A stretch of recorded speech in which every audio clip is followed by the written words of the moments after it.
Opfern zu geben. In uns selbst allein liegt die Zukunft des deutschen Volkes. Wenn wir selbst, dieses deutsche Volk,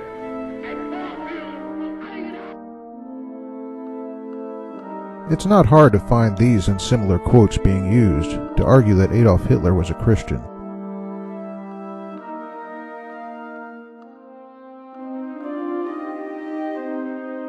But those who find and use these quotes for their rants against Christianity forget to ask an important question. What exactly to Adolf Hitler was Christianity? And who to Adolf Hitler was Jesus?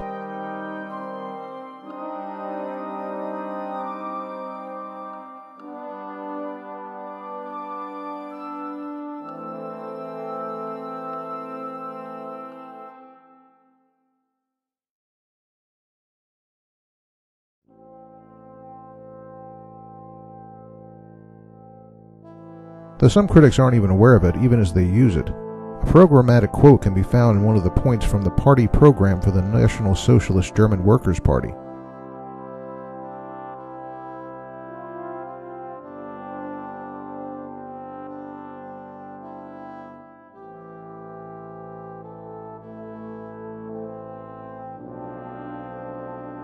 The phrase positive Christianity is a key here.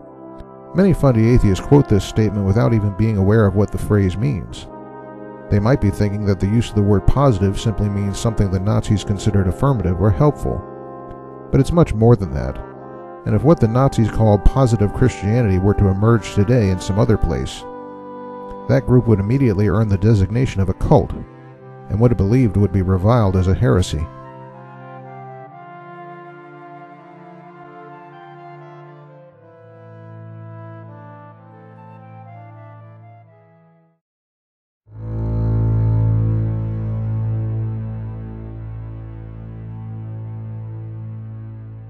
Positive Christianity, as it was practiced by members of the Nazi Party, might best be described from their point of view as a Bowdlerization of Christian belief, which excised some portions of the truth and overemphasized other portions. Chief among the excisions was a complete disposal of the Old Testament because it was a Jewish document, as well as, for some of them at least, certain portions of the New Testament.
A second distinctive of positive Christianity involved a full revamping of the person of Jesus. As you might expect, one part of that revamping was to no longer recognize that Jesus was Jewish, and instead claim that he was an Aryan, or a member of what the Nazis took to be the master race. Positive Christianity also turned Jesus into a sort of type A personality, unlike the full picture we find in the New Testament.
A final distinctive we might note from the Nazis' bowdlerized Christianity is not so much unorthodox as it is a reflection of their emphasis.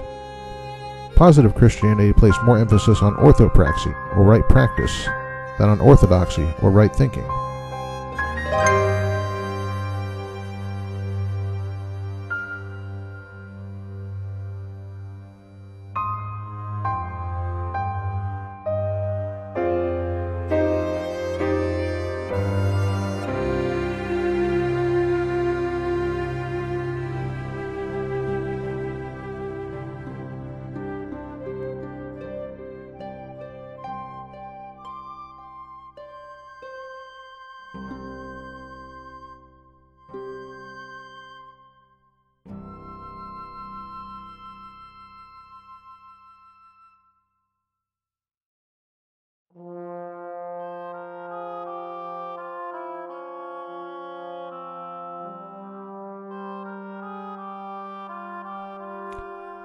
With all this in mind, what can we say about claims that Hitler or other leading Nazis were Christians? I've noted three distinctives here that set off the Nazis' positive Christianity from what is believed in the mainstream Orthodox Christian Church. The first one, the pairing off of the Old Testament, was also a critical element of a movement of the 2nd century that was declared heretical, the Marcionites. That alone tells us that positive Christianity was also outside the pale of orthodoxy, and that Hitler and his cronies who believed it were also outside that pale.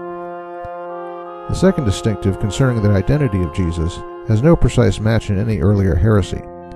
Admittedly, most heresies about the person of Jesus had more to do with the divine identity of Christ, such as the Arian heresy, with an I, not a Y. Could we term what the Nazis had to be an Arian heresy, with a Y? Well, actually we don't need to, because denying Jesus' Jewishness is here an extension of the first distinctive which chopped the Old Testament out of the Canon. The last distinctive is the least controversial. Many perfectly orthodox groups or persons consider orthopraxy more important than orthodoxy. But I think it's significant that when we read Nazi statements on these subjects, orthodoxy is not merely given second place, it's essentially ignored to the point of annihilation.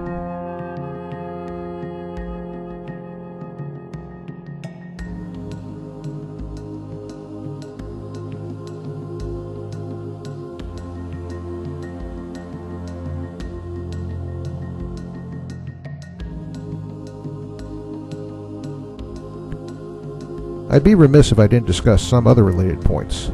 One of these has to do with Hitler's table talk, a record of conversations, or I should say monologues. In table talk we find a great many statements like these reflecting an overt hostility towards Christianity, which is why they are so often used in apologetics of this sort. I'll note these here for the record, but also issue two qualifications. The first is that all of these statements, coming as they did near the end of Hitler's life and in the face of imminent failure, would likely reflect an evolved perception of Christianity that came about because of Hitler's bitterness. The second caveat is that some historians, including one whose work I don't always trust, are questioning just how historically authentic table talk actually is. I'm not expert enough to untangle that particular argument, but as we've seen, there's plenty of evidence about Hitler's beliefs without table talk, and plenty to show that he was in no way a Christian, but at best a proponent of a bowdlerized cult of Christianity.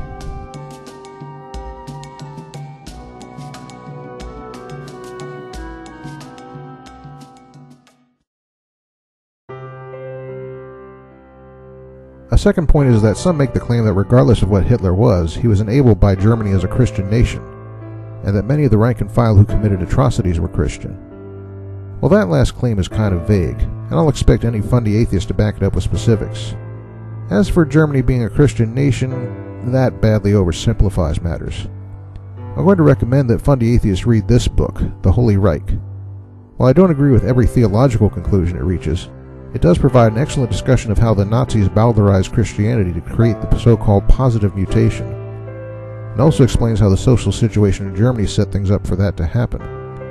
Suffice for now to say that the main problem was a pre-World War I unwarranted sense of nationalism, and an idea of Germany as a nation chosen by God, an idea which World War I destroyed.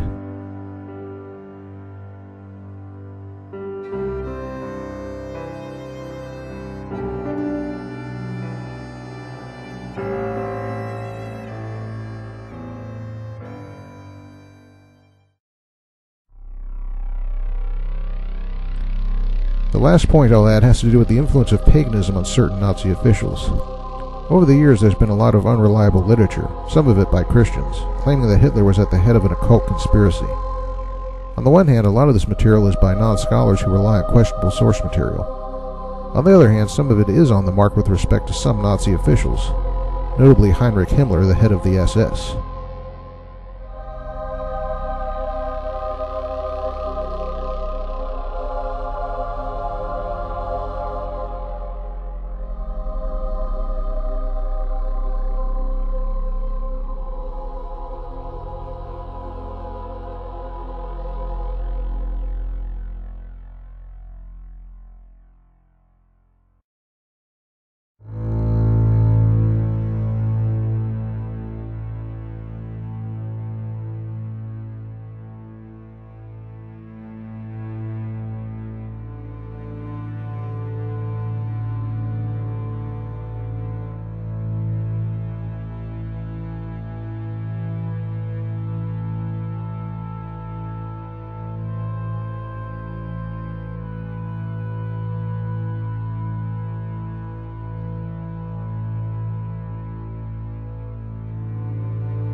In conclusion, when Hitler or some other Nazi official is quoted as referring to God or Jesus or Christianity, we should understand those words as having, well, a big fat red asterisk. Because when they use those words, they don't mean the real thing to those who use them. Hey, wait a minute. Who are you to say who a real Christian is? That's the no true Scotsman fallacy. Yeah, I knew that was coming. We'll take care of that in part 2 of this series.